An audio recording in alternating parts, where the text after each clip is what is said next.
Il a fondé Moniz il y a tout juste 15 ans, une solution de chèque repas électronique. C'est surtout un multi-entrepreneur qui mise sur l'innovation. Récemment, il a racheté une start-up pour miser sur la diversification de sa société. Bonjour Jean-Louis Vanneau.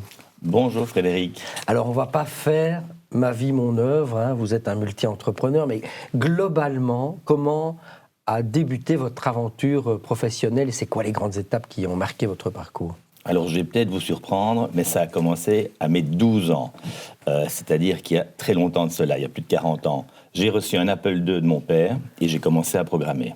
Donc naturellement, je suis devenu ingénieur civil. J'ai fait un master en Angleterre sur les technologies de l'information. J'ai commencé chez Pricewaterhouse où nous avons lancé le BI qui s'appelait à l'époque le Data Warehousing. Je suis ensuite allé chez Alcatel où on a inventé la voix sur IP et Internet. Et enfin, j'ai fondé Moniz, les paiements électroniques, en prenant un secteur de dinosaures du papier et les embarquer dans la digitalisation. C'est vraiment là, il y a 15 ans, que votre vie a, entre guillemets, basculé et que vous êtes véritablement lancé dans l'entrepreneuriat. Vous êtes entrepreneur dans l'âme, malgré ce parcours où vous avez été dans plusieurs sociétés. Alors j'ai appris énormément dans ces magnifiques boîtes que sont IBM, Pricewaterhouse et Alcatel. J'ai pu faire beaucoup d'intrapreneurship, mais en fait, après les années 2000, les employeurs, les grosses boîtes étaient, je pensais, plus là pour squeezer les personnes et limiter quelque part la créativité. Et comme la créativité se faisait vraiment dans les startups, j'ai fait ce pas qui était, somme toute, assez périlleux ou dangereux pour moi, mais je l'ai fait et j'en suis très ravi. Alors, en deux mots, pour ceux qui seraient totalement déconnectés, Moniz, c'est quoi ? Moniz est un émetteur de titres sociaux. Alors, qu'est-ce que sont ces titres sociaux ? Ce sont les chèques repas, ce sont les éco-chèques, ce sont les chèques cadeaux. Et pendant la crise, nous avons eu le chèque Corona et le chèque de stimulation de la consommation. Quand vous débarquez justement sur ce marché, on est en 2011, il y a deux acteurs qui dominent le secteur. Il y a Sodexo qui deviendra Pluxee et Endered. Vous êtes clairement l'outsider. Comment on finit par s'imposer avec deux géants pareils ? Alors c'est très simple, par l'innovation, d'une part, donc un meilleur service avec des produits qui répondent le mieux aux employeurs et aux employés, et aussi avec un service client. Vous imaginez bien que dans un milieu où vous avez un duopole, le client, finalement, n'est plus tellement au centre des préoccupations. C'est un peu comme dans les télécoms ou à la poste, etc. C'est toujours un challenge. Quand vous venez sur le marché et que vous êtes complètement focalisé sur le client, en fait, vous répondez beaucoup mieux.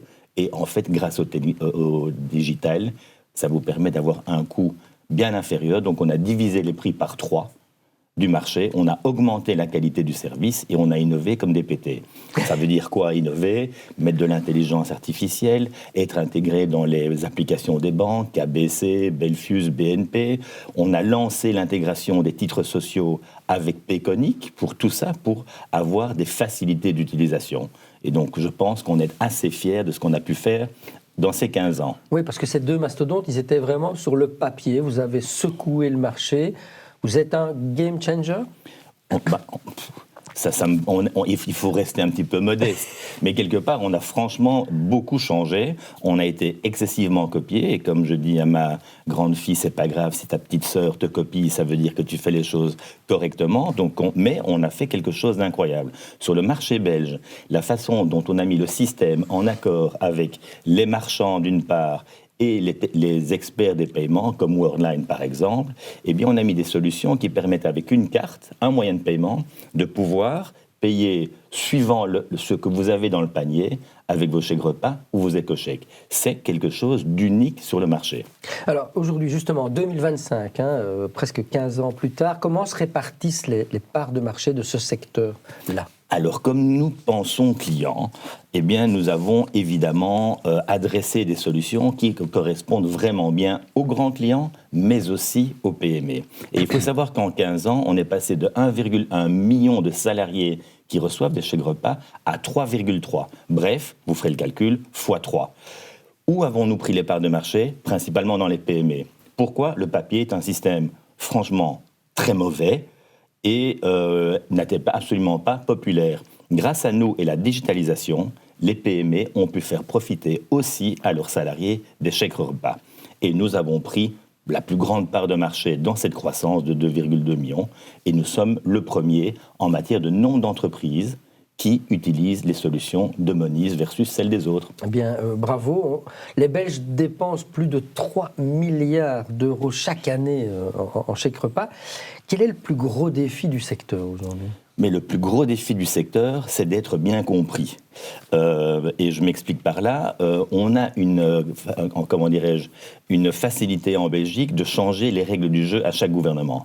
C'est comme si chacun qui venait voulait faire quelque chose. Alors, faire et défaire, je veux bien, c'est travailler. Mais par contre, derrière, ça crée vraiment un chaos. Et donc, le challenge, c'est vraiment que les personnes, et certainement le pouvoir politique, comprennent les vertus des titres sociaux, et en particulier de l'éco-chèque. Un éco-chèque, ce n'est pas un chèque repas.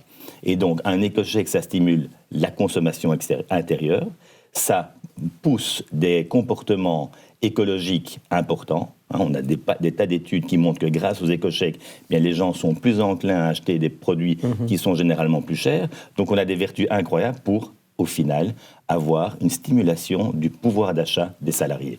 Car la Belgique est la palme d'or des pays taxés au niveau du salaire. Et ce sont des chèques qu'on dépense obligatoirement en Belgique. Exactement. Et donc ça, il faut bien mettre ça dans la tête de nos politiciens. Et d'ailleurs, nous passons beaucoup de temps à leur parler et expliquer les vertus du système et que le système n'est plus en papier. En fait, souvent, les politiciens ont en tête les problématiques qu'il y avait quand le système était en papier, mais on vient de le dire, ça fait 15 ans qu'il est digitalisé. Ok. Alors, il y a presque 2 mois, vous avez décidé de vous diversifier. Vous avez racheté une start-up qui s'appelle Offer. On est plutôt dans les solutions RH, donc c'est assez étonnant. Quelle est votre stratégie là derrière ?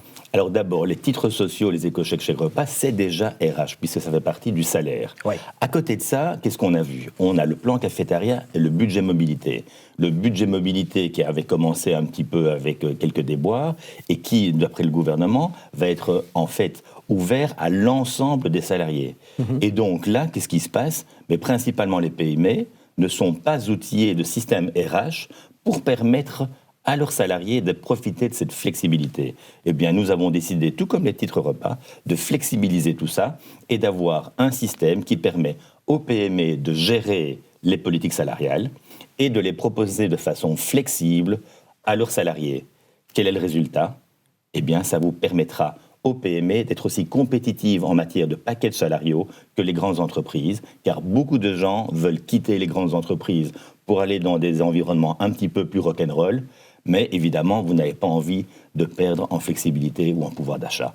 Eh bien, c'est ce que nous offrons de façon directe, mais également avec nos partenaires des secrétariats sociaux. Quel rôle a aujourd'hui l'intelligence artificielle dans le business model de Moniz ? Alors, l'intelligence artificielle nous permet de mieux connaître nos clients, nous permet de répondre à leurs questions, d'automatiser un ensemble de questions pour le service client, de pouvoir sécuriser nos systèmes. Et le next step, je vais dire, de l'intelligence artificielle, c'est ce que je mets en œuvre dans une autre société que j'ai fondée, qui s'appelle Govern, et qui permet de gérer des conseils d'administration de manière digitale. C'est-à-dire ? Alors, il est quand même incroyable qu'aujourd'hui, quand vous êtes par exemple dans une banque, vous avez à peu près 1000 pages à vous farcir par conseil. Si vous avez 10 conseils dans une petite banque en Belgique, vous avez à peu près 10 conseils à 1000 pages, ça fait 10 000 pages. Et aujourd'hui, les quelques dinosaures digitaux mettent tout ça en papier, mettent ça quelque part dans une armoire et vont me faire croire qu'après 3 ans, les 30 000 pages, ils les ont clairement là et ils vont regarder où il y a le stabilo. Aujourd'hui, avec l'intelligence artificielle, ça permet d'augmenter les capacités des membres du conseil d'administration, en fait, de faire mieux leur travail, de pouvoir mieux comprendre la compliance par rapport aux régulations. Mais ça veut dire que va proposer concrètement Govern alors ? Govern vous permet, en fait, la première chose, c'est de pouvoir gérer les documents et l'agenda et les processus du conseil, signature, etc. Deuxièmement, ça va vous permettre de mieux collaborer. Je ne vais pas vous expliquer comment, mais la collaboration implique d'avoir de l'intelligence collective. Plus vous pouvez profiter de l'intelligence collective, meilleures seront vos décisions. Et en dernier mot, les capacités des différents membres du conseil, c'est-à-dire de pouvoir comprendre quelles ont été les décisions passées, de comprendre est-ce qu'on est compliant au niveau de la régulation, bref, d'augmenter la qualité des décisions, ce qui donne quoi? Un meilleur monde. Et à côté de tout ça, comme si vous n'en aviez pas assez, personnellement, vous avez repris la franchise d'un magasin Delhaize. Hein. C'est exact? Hein, oui. Mais oui, avec mon associé au Belgique, ou Nicolas Dardenne. Vous n'êtes jamais fatigué? Non, je fais encore plein d'autres choses, mais Nicolas Dardenne est un gars qui n'est jamais fatigué non plus. Et on a eu ce projet de diversifier par rapport à nos activités plutôt tech, tout ce qui est le digital, l'intelligence artificielle, et de rentrer finalement dans la base de la pyramide de Maslow, la bouffe. C'est quand même important. Le besoin premier. Et en fait, on fait ça avec beaucoup d'amour.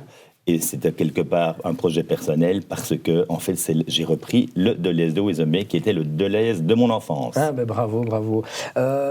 Comment on fait en tant que manager, question plus personnelle, pour gérer tout ça en termes de temps, en termes de récupération physique? Il paraît que vous êtes un adepte des micro-siestes.